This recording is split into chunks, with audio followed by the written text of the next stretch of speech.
Hey guys, Matt here, and I really didn't want Fallout 76 to be bad. Fallout is by far one of my most favorite franchises ever since I started Fallout 3 around 2012.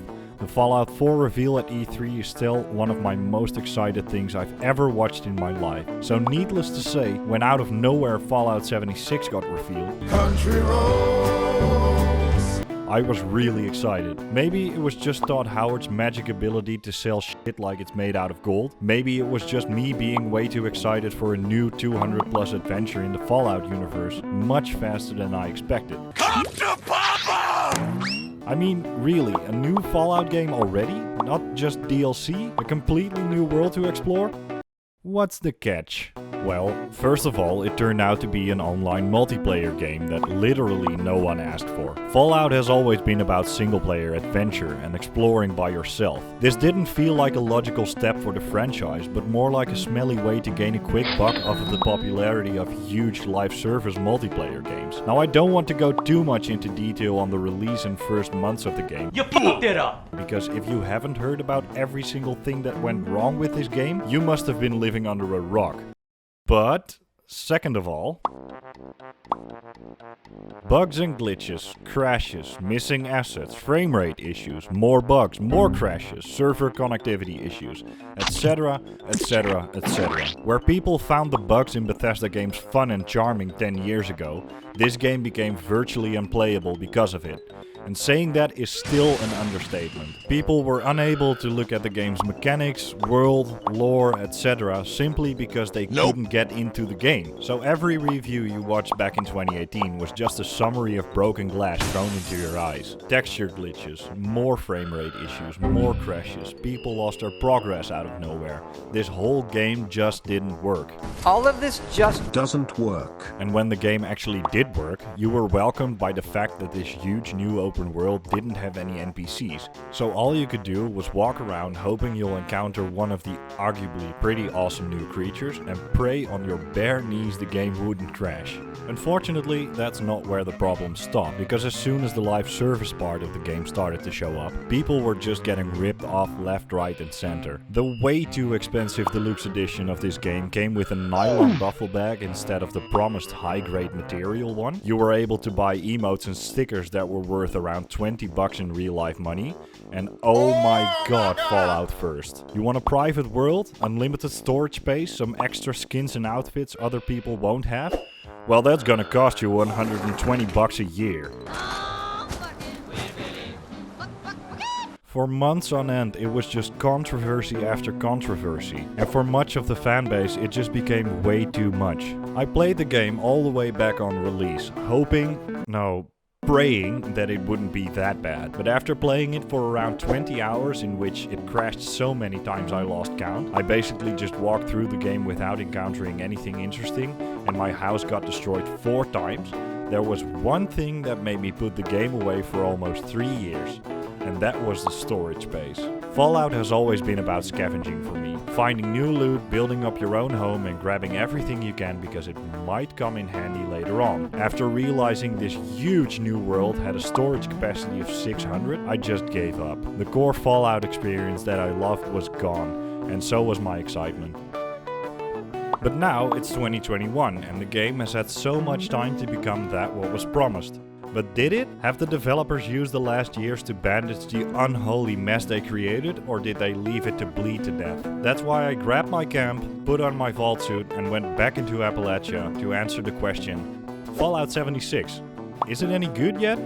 Upon entering this game, I found myself right where I ended 3 years ago, on top of a grassy hill where my house used to be. The first few hours were messy, trying to get the hang of the mechanics and realizing that this game is actually clunky as hell. I was greeted by the things I was hoping were ironed out at this point, like missing animations, playing with a frame rate that makes the game look like a slideshow, Madame Tussauds enemies, chains, Jesus cows, and of course, who can forget purple?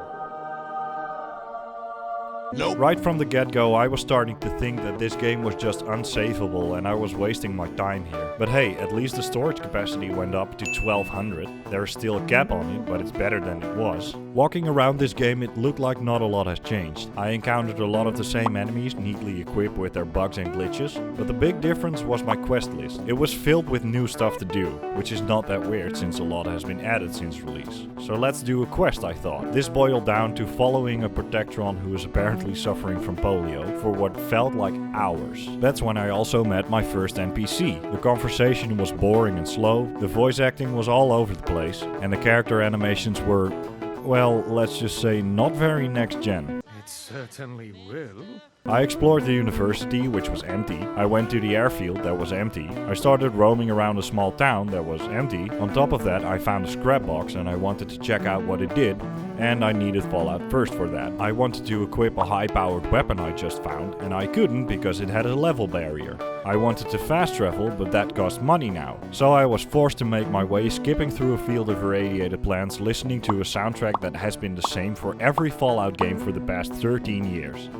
Actually, I love this music, so I really like that they kept the music. But then it hit me, is that really all I like? In fact, is everything I like about the game so far actually just reused? I mean, this game is pretty much just a huge Fallout 4 DLC when you think about it. Much of the weapons are the same, character models are pretty much the same, so much of the assets are the same. Mechanics like the gun handling, gun modding and the settlement building make a return, which is great, but still the same. Speaking of settlement building, I thought let's upgrade my block I made 3 years ago and do something cool with it. Except most of the building materials were locked. Some can be found in the world and others have to be bought in the shop, which of course costs actual money. So at this point I was about to give up on this game. It looked like the developers had learned nothing in the past 3 years and this game was still just an empty open world with the sole intent to make you spend every last buck you have. And that's when I met Rose. On the highest floor of the top of the world building, you find this punk-looking Mr. Handy robot. Her name is Rose. Her character is awesome, her voice acting is done great. Oh, I see now.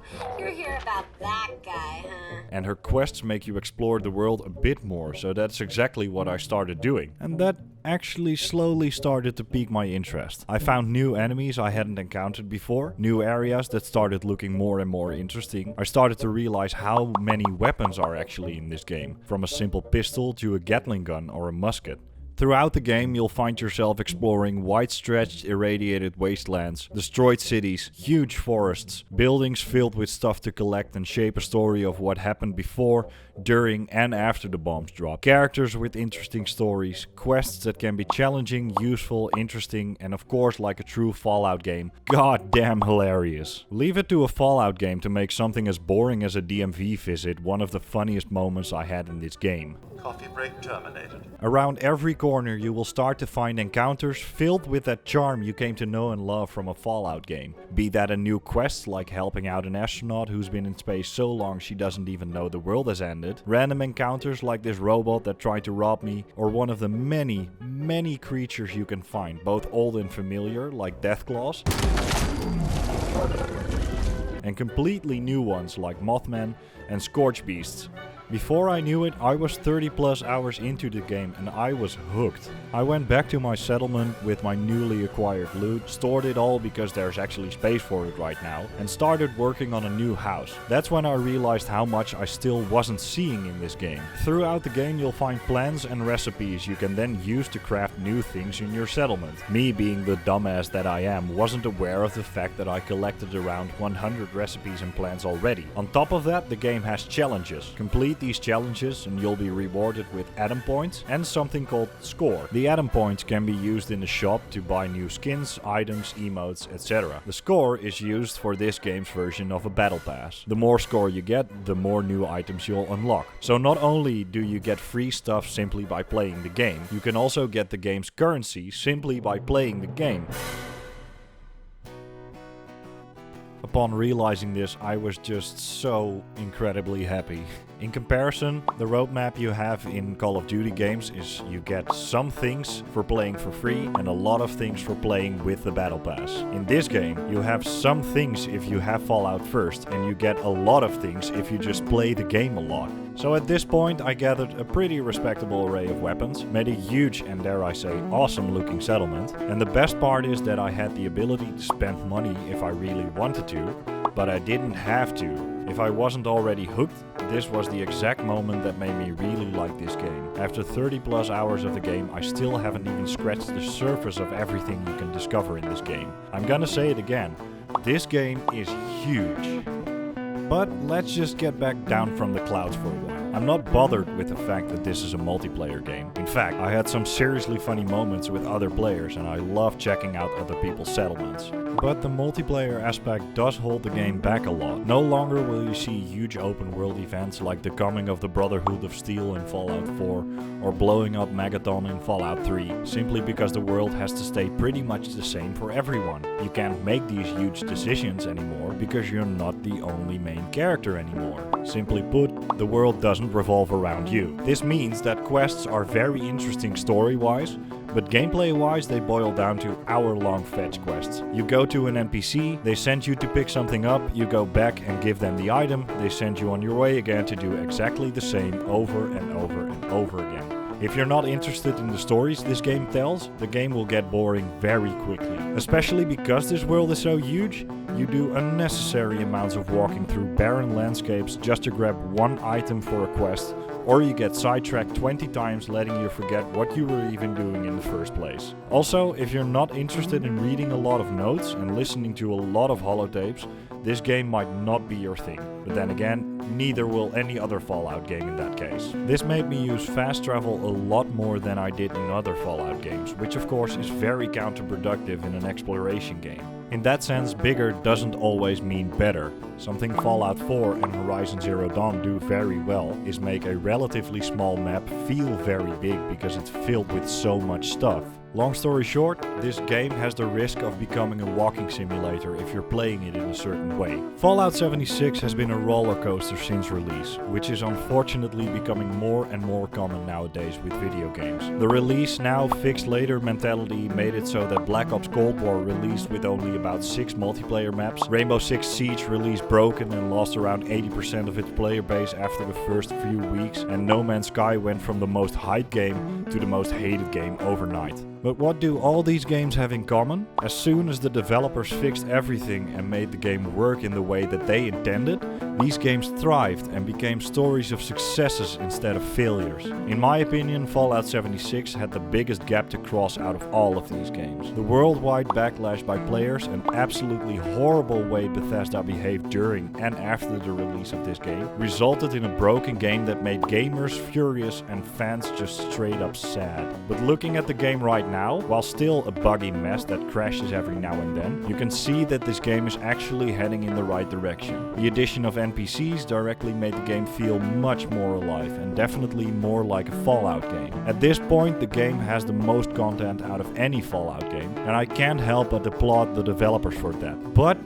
I am still cautious with the compliments. Even though I really like the game as it is right now, the fact that it's still standing upright is because the unconditional love of the die-hard Fallout fanbase that took hit after hit in the past few years. And Bethesda has, apart from making the game work a bit better, not really done anything to regain the fanbase's trust. It's really sad to see how low this franchise went, but I can't help but being a little excited to see where it goes from here. So in conclusion, to answer my question, Fallout 76, is it good yet? Well, yes, better. But never fucking do this to us again, Bethesda! As always, thank you for watching. I really hope you enjoyed this video. Fallout 76 is still a mixed bag of a game, but I really enjoy it and it's so cheap right now that you can always check it out for yourself if you want to. Like the video if you enjoyed it and subscribe to my channel if you like my content, and I really hope to see you in the next video. Bye!